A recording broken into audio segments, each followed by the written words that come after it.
and I'll never forget this because, I mean, again, I told you a few years ago, we were having lawmakers tell us, we don't even know if there's a problem with PBMs. Like, we're not sure that PBMs are the bad guys. And now I remember about a month ago, one of the lawmakers said in his closing statement after they had voted yes on our bill, he said, I'll tell you right now that some of these people that had testified against PBM practices were probably more polite than I would be. And the lawmaker went on to say, he said, I'll tell you right now that if it were me, that we would be sharpening our pitchforks right now. And he said, I don't know what to say to you except repent. Get ready, because for what you've done, there was a lady that had testified that day that said that, her cancer medicine was delayed by 3 weeks because she had to use a mail order pharmacy and couldn't get her medicine in time. And so she was delayed with her cancer treatments.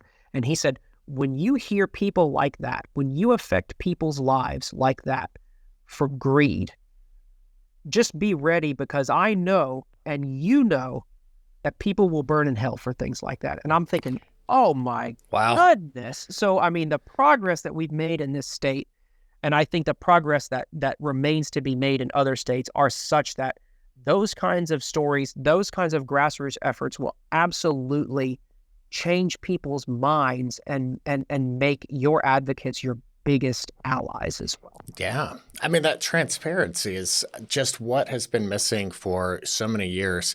And I think you've done an amazing job of articulating that in a way that's very easy for somebody who has a limited knowledge of the industry to really consume and kind of see the players and see the scoreboard. And hopefully we can add a link in the show notes, because on May 23rd, 2023, you had the testimony to the United States Committee on Oversight and Accountability. And that PDF, I've got it bookmarked. The written testimony I thought was so concise and passionate and to the point that I think that's really the kind of thing that it's hard not to catch, that contagious passion of there is a problem here.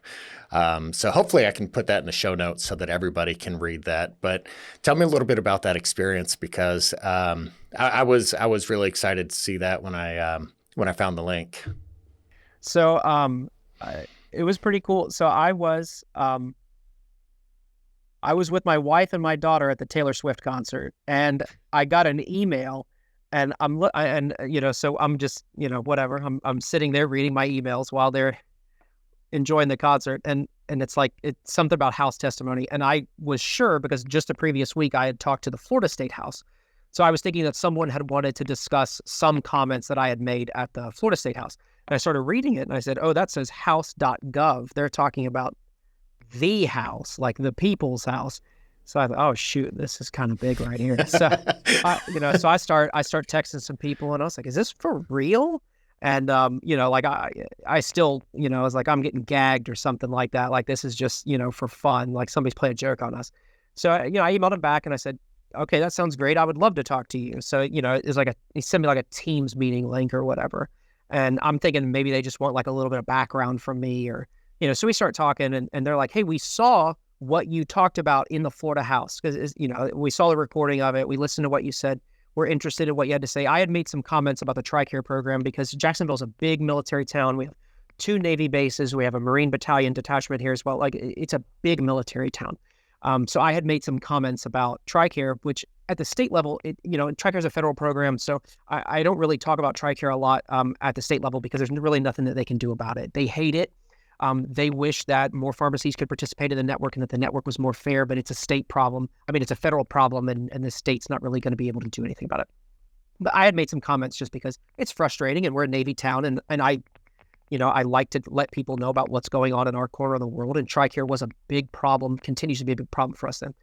So anyway, I had made some comments, and someone at the Florida House, at Congress, hey, we want to talk to you about that. So we started talking on Zoom, and I started telling him like, oh yeah, here's the problem. And I'm telling him about TRICARE and how terrible it's been, and how a lot of our Navy guys had been left out in the cold by it.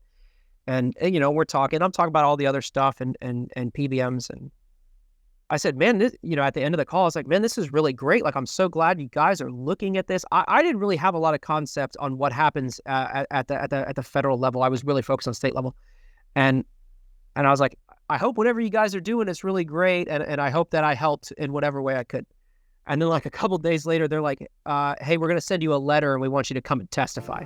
And I was like, oh, God. Okay.